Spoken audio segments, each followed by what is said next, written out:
Okay, so it's day 4. We're awake now. Slept pretty late. Well, went to bed pretty late. Went to bed around 3:30 this morning. And now it's 10:45 a.m. Gonna start our day. I'm dragging ass. But yeah, let's make this 7-8 hour drive to Orlando. Hopefully I can get there somewhere between 5 and 7 p.m. Make these drops and pull over, sleep. Sleep sounds good. Sleep sounds grand. Day 4, and I'm wrecked. I'm getting too old for this shit. Okay. So if you guys haven't picked up on it by now, if there's a Buc-ee's, I'm stopping. Look at that. Oh yeah. Got coffee and a kolache sausage. So stopping also for gas, and then back on the road.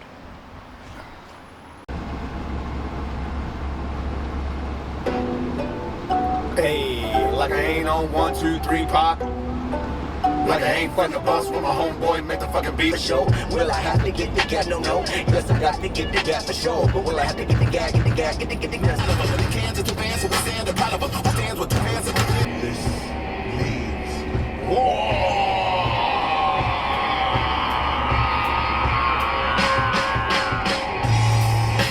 Run, motherfucker, run for the pole, get the gun, put it to your brain like goddamn.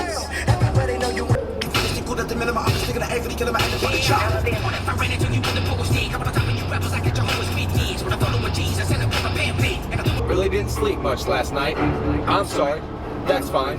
I just think I need a little me time. I just think I need a little free time. A little break from the shows and the bus rides. Because here I had a breakdown.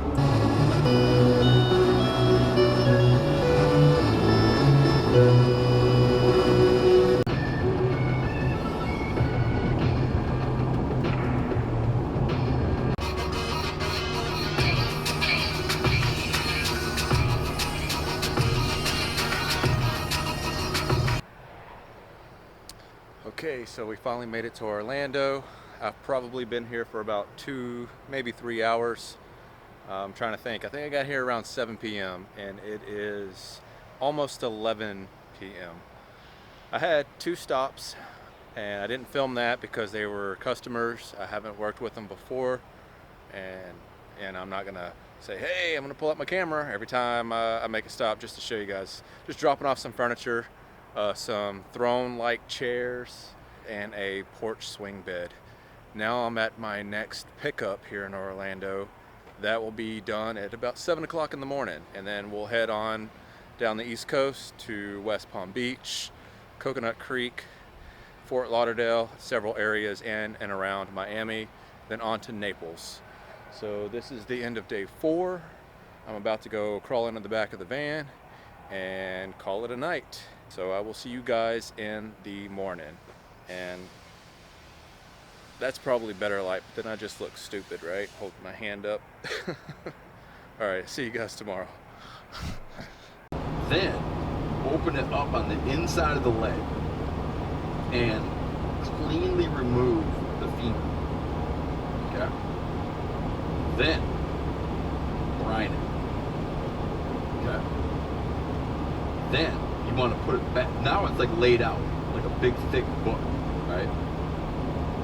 Dry it off, brine it, rinse it, dry it. Then. All right, so now we are in West Palm Beach. Yeah, we're in West Palm Beach. We left Orlando about 7 o'clock this morning, 7:30, and now it's about 11:30 a.m., day 5. So yeah, just waiting for this place to open up, and I'm gonna pick up some items, and then we're gonna head on to Coconut Creek. All right, stay tuned for the update. All right, so I got a question. Does West Palm Beach intentionally smell like Budweiser beer, or is that just me? Because I just came over the bridge and just, oh my God, Budweiser beer in the air. If I drank Budweiser beer, I'd be like, this is a cool spot to fucking live. But not a fan. Yeah, so what is that? Does West Palm smell like Budweiser? Tell me in the comments. I used to point out that fishermen fish and they might not do anything else. Correct. Most hunters fish. trappers hunting fish. You got it. There's a hierarchy there. In like California where it's heavily populated, Yeah. you're eating house cats and dogs and shit like that. Yeah. Do you think eventually they'll slowly start populating like the eastern states? Oh, I think so. Where it's like they're gonna like kind of learn to live amongst humans. Oh, yeah. I mean, you're definitely. I don't know how many generations it'll take, but I think that you'll have. I mean, Carson, Silent Spring. Like Steve and I didn't hear anything. It was like wildlife had become devoid. And then we show up and Giannis is like, oh yeah, it's so easy. Killed one in 30 minutes. So, but me and Parker, we had a... Mako, the drama. This water line here is our filtered water line, and it must have froze and cracked. And of course, the last time I cleaned out my toolbox, I threw all pieces out. And actually, our temperature gauge for the engine stopped too, but I'm pretty sure I know exactly what that is.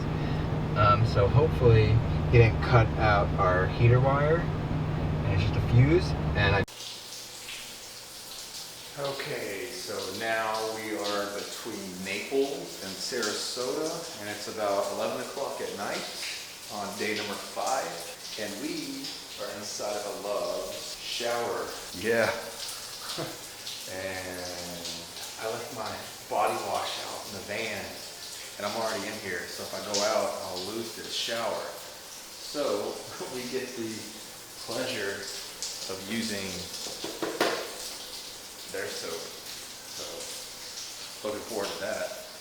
But while I'm in here, I'm gonna go ahead and chow down on some of my dinner and get me an energy drink, kill FLUFF, check that out. And yeah, so let's take a shower and get back on the road. Hey guys, it's now the beginning of day 6. We pulled in. I think we're in Port Charlotte.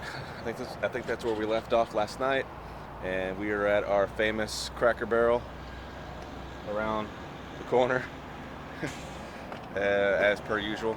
And now we are on our way to go pick up a load, head to Sarasota, Tampa, Tallahassee, and then Canton near Jackson, Mississippi. It has been a hell of a long week, and I'm about ready to get back to the casa, take a proper shower instead of a truck stop shower. I'm out of clothes, clean clothes. It's been rough, and yeah, let's get back on the road. You'll be completely free. You won't have to worry about any editorial control, and you don't need anybody. I mean, I'll help you, everybody else will help you. The show's already excellent, but it's excellent entirely because of you two. It has nothing to do with being attached to any other organization that's going to siphon money off of you. Yeah. And so look at them. They were number one almost instantly, Right. and they've maintained that position the entire time, and they're bigger than ever now. Right, yeah, and they were raised, they had that hesitation because we're raised. Okay, update from the road. We've left Port Charlotte, Sarasota, Tampa. I actually managed to pick up another job in between, so we had a stop at Riverview, so near Tampa. And now we're driving to Tallahassee. I've been on the road now for about 2.5, 3 hours. Still got about 2 more hours to go. Make a drop there, and then from that point I've got about a 7-hour drive to Jackson, Mississippi. I'm gonna try to drive about 5 of those hours before pulling over for the night. I will catch back up with you guys at that time, but we've got about 1 more day and a half of driving, so about 2 days of driving still. All right, check back in with you later. Some rules, and he did when he was pretending that Hubert Humphrey was on drugs. He was Right, in the game.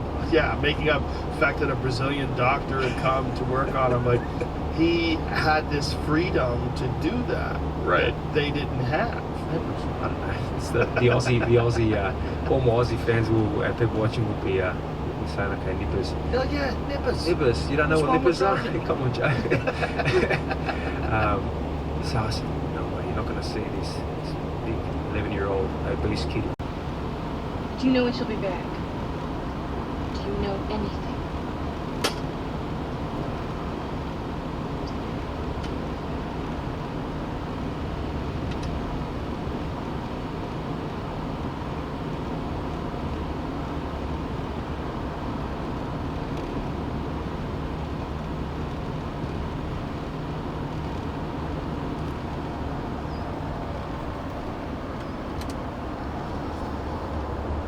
So it is 11 o'clock at night, and we just exited Florida.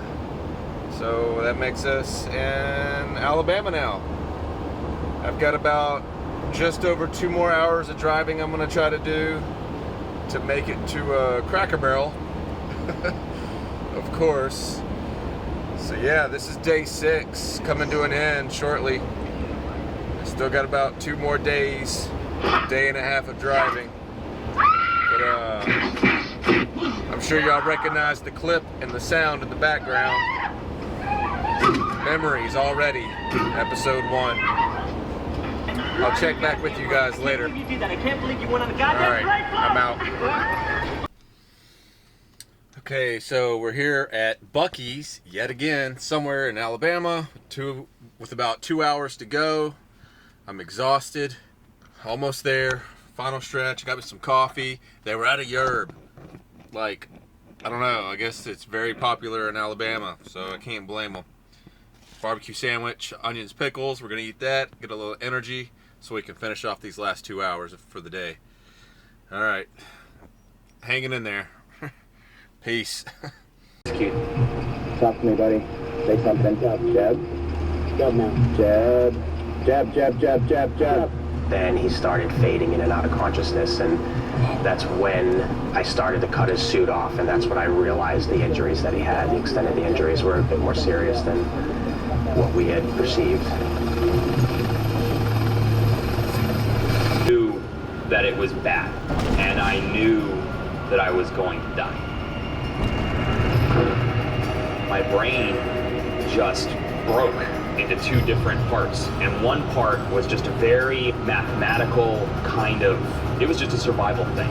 It's like, okay, you've impacted, you're tumbled, regain control. Okay, you've got control. Wingsuit's trying to pull you back to the mountain, fly away from the mountain. This giving me information of like what I needed to do to survive. Whereas another part of my brain became very philosophical. And it started having this conversation. I really was genuinely having a conversation with myself about, should I pull? Like, what would be the point in pulling? Your legs are destroyed, you are crushed. But you will have a recovery. It's an incredible miracle that he, first off, survived it, and secondly, retained his legs. That's just an amazing thing. It's very hard to even comprehend that until you see the photographs or you see the films. All right, guys, we made it. It's 2:30 in the morning. We're outside the old Cracker Barrel, somewhere near Hattiesburg, Mississippi, I believe. I'm not sure where I'm at. I just know I'm in Mississippi. We're gonna wake up about 9 o'clock in the morning for another 2-hour drive to our next stop, and then straight to Texas. We got a few stops to make there in Dallas and Austin. But yeah, we've been driving since 7 o'clock this morning. It's 2:30 in the morning now. So 4 or 5 hours shy of 24 hours of driving. Yeah, let's go to bed, guys. I'm tired.